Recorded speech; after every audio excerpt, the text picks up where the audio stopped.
नमस्कार, आप देख रहे हैं हॉर्नबिल टीवी भारत।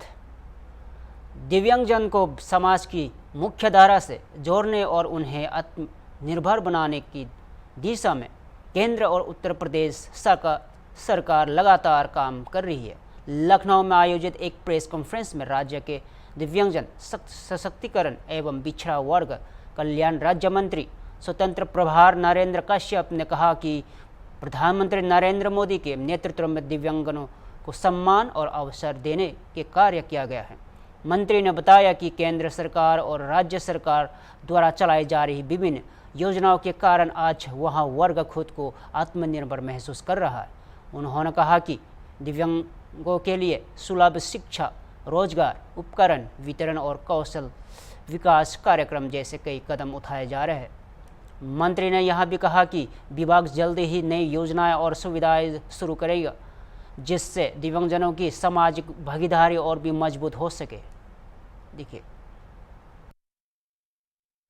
सार्थक एजुकेशनल ट्रस्ट के माध्यम से आज नॉर्थ इंडिया के दिव्यांगजनों के हुनर को आगे निकालने के लिए और उनको आने वाले वक्त में फिनलैंड में एक हुनर कंपटीशन में सम्मिलित कराने का एक बड़ा आयोजन हुआ, जिसमें आज सम्मिलित होने का मौका मिला। प्रसन्नता है कि सार्थक जो संस्था है उसके माध्यम से लाखों दिव्यांगजनों को नौकरी और रोजगार से जोड़ने का काम संस्था के लोगों ने किया है, जिस संस्था का राष्ट्रपति द्वारा पुरस्कार देकर उनके कार्यों को प्रोत्साहित किया गया है। तो हमें खुशी है कि हमारे लखनऊ में सार्थक एजुकेशनल ट्रस्ट के माध्यम से दिव्यांगजनों को सशक्त करने के लिए जो आयोजन संपन्न हुआ, निश्चित ही हमारे प्रदेश के दिव्यांग भी आपका लाभ उठाएंगे। और पहले से ही हमारी देश और प्रदेश की सरकार दिव्यांगजनों को सशक्त करने के लिए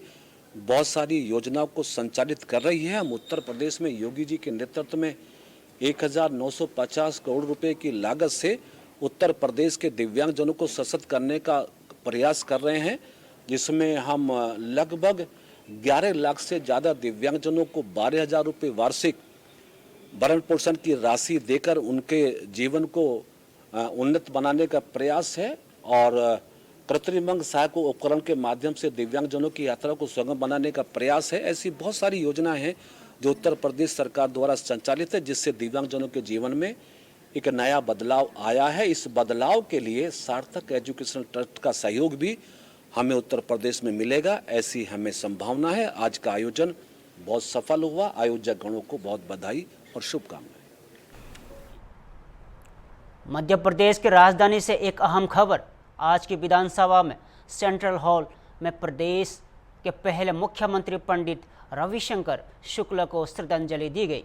विधानसभा अध्यक्ष श्री नरेंद्र सिंह तोमर और मुख्यमंत्री डॉक्टर मोहन यादव ने पंडित शुक्ल के चित्र पर पुष्प अर्पित कर उन्हें नमन किया। मुख्यमंत्री ने इस मौके पर विधानसभा अध्यक्ष का आभार जताते हुए कहा कि पुण्य आत्माओं को श्रद्धा सुमन अर्पित करने की यह परंपरा सराहनीय है। और अब चलते हैं बाबा विश्वनाथ की नगरी वाराणसी की ओर, जहां से माननीय प्रधानमंत्री श्री नरेंद्र मोदी आज देश भर के किसानों को बड़ी सौगात देने जा रहे हैं।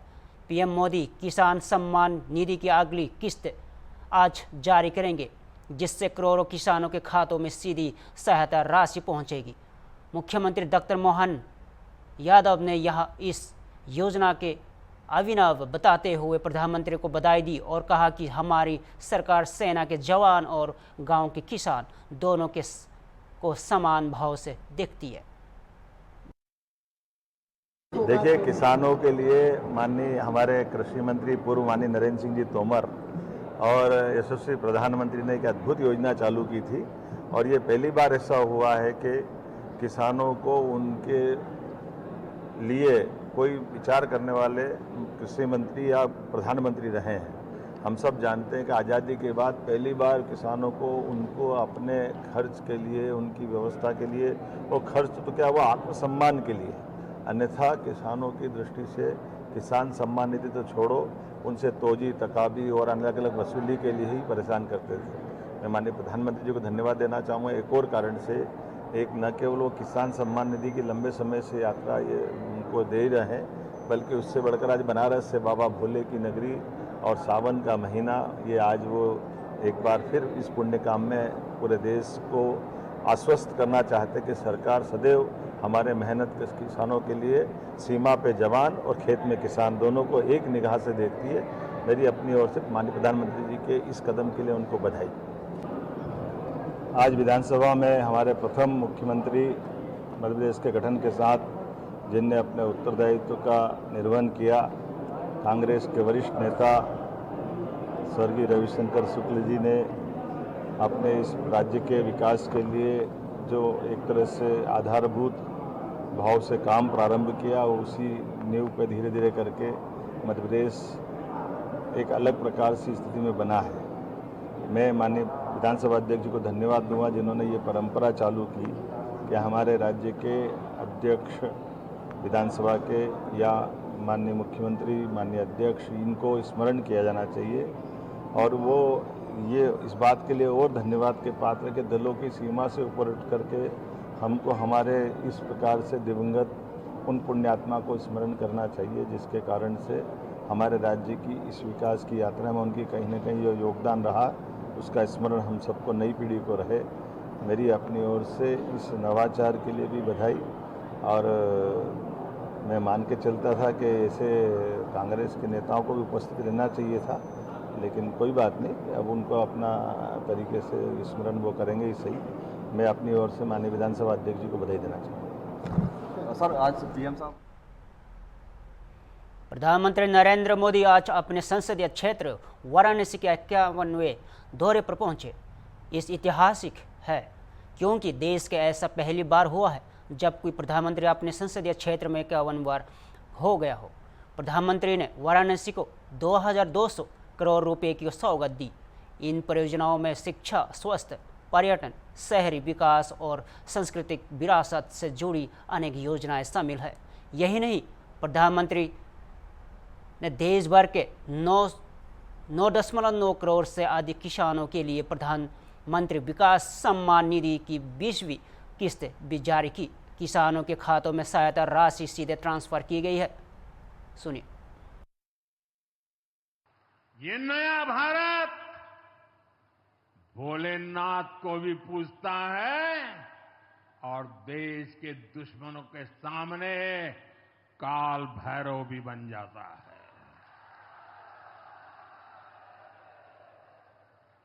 साथियों, ऑपरेशन सिंदूर के दौरान भारत के स्वदेशी हथियारों की ताकत पूरी दुनिया ने देखी है।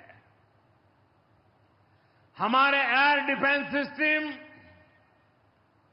हमारी स्वदेशी मिसाइलें, स्वदेशी ड्रोन्स, इन्होंने आत्मनिर्भर भारत की ताकत को साबित किया है।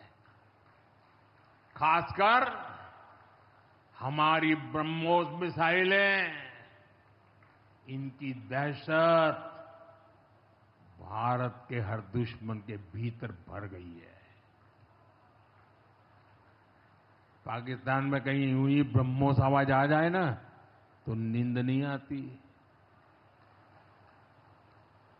मेरे प्यारे भाई बहनों, मैं यूपी का सांसद हूं। यूपी के सांसद के नाते मुझे खुशी है कि वो ब्रह्मोस मिसाइलें हमारे यूपी में भी बनेगी।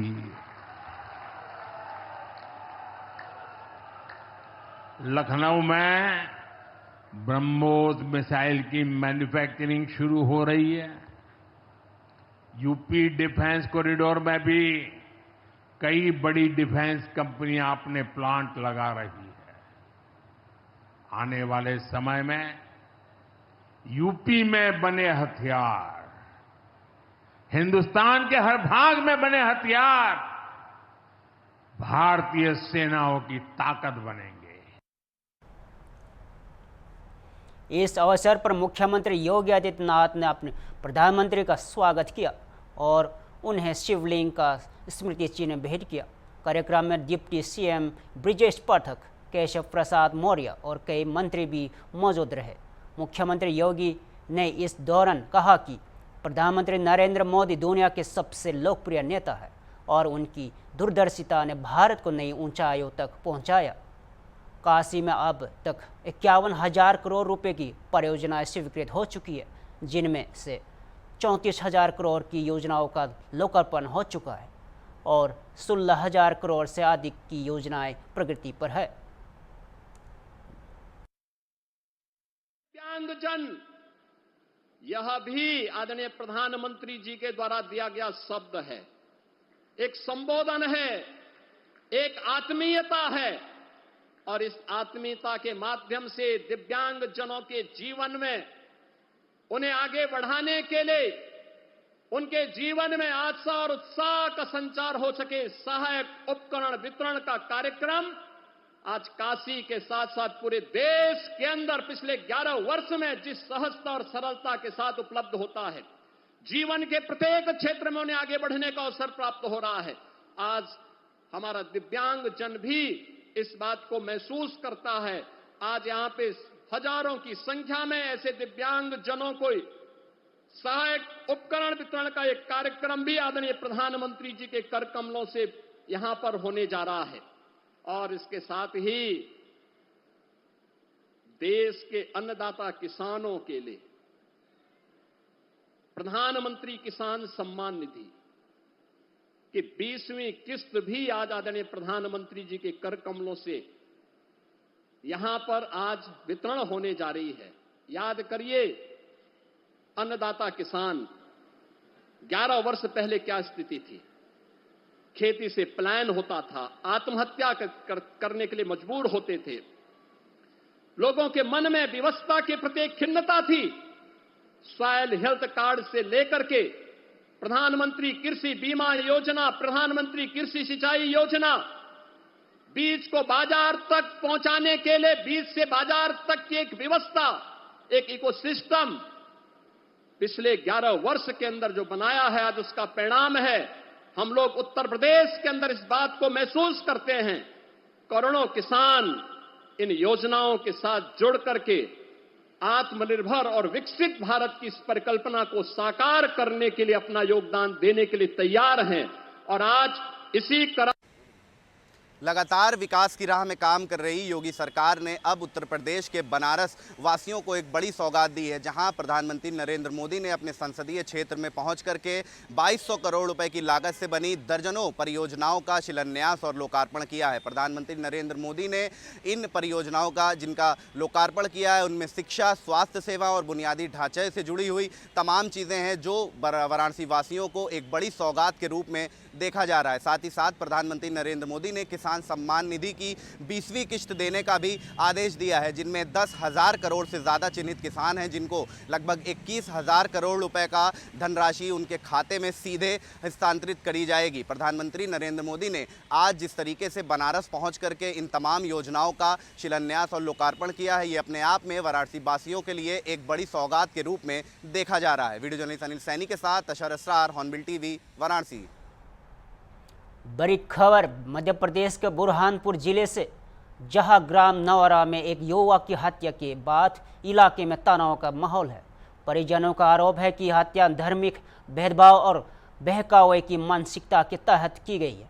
घटना के बाद हिंदू संगठनों ने शनिवार सुबह 11 बजे से नवारा बाजार बंद करवाया और रविवार को नेता मार्केट बंद ऐलान भी कर दिया गया है। मृतक की बहन ने आरोपी को फांसी देने और उसके घर पर बुलडोजर चलाने की मांग की है।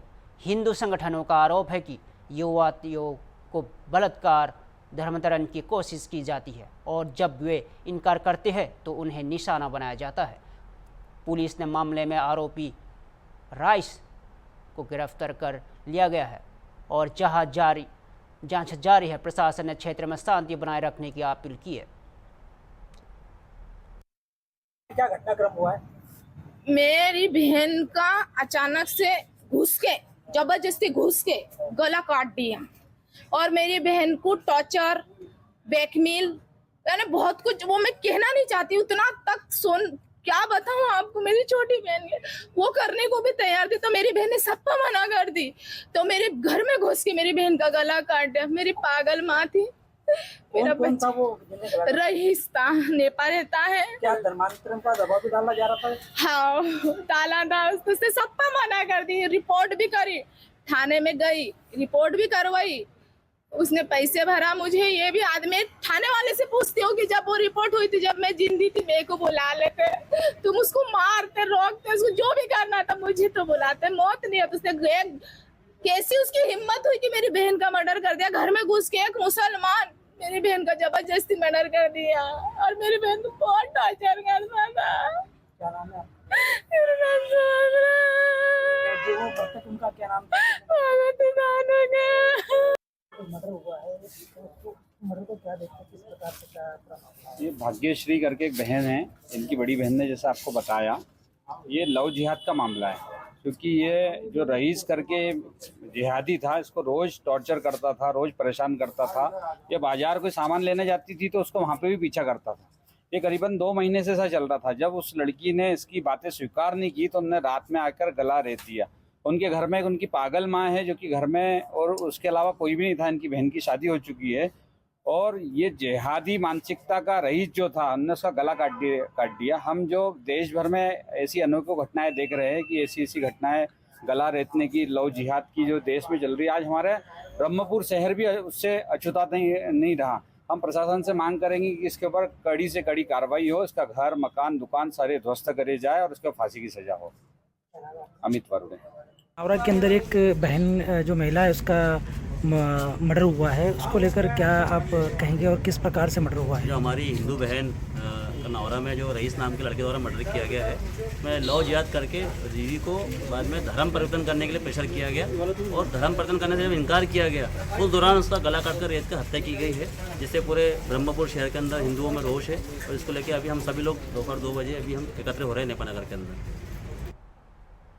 अब रुख करते हैं अलीगढ़ की एक ऐसी खबर की तरफ जो प्रशासनिक लापरवाही और एक दिव्यांग की बेबसी को उजागर करती है।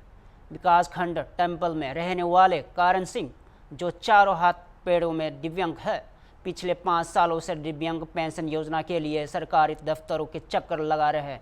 थक हार कर अब कारण सिंह अपने गले में दस्तावेजों की माला पहनकर ट्राई साइकिल से सरकारी दफ्तर पहुंचकर गुहार लगाई। 5 साल हो गए साहब, कोई सुनवाई नहीं, पेंशन दिलवाओ बस। कारण साहब की ये हालत प्रशासन की उस व्यवस्था को सवाल खड़े करती है जो दिव्यांगों के लिए योजनाएं तो बनाती है, लेकिन ज़मीन पर उनका लाभ नहीं पहुंचता।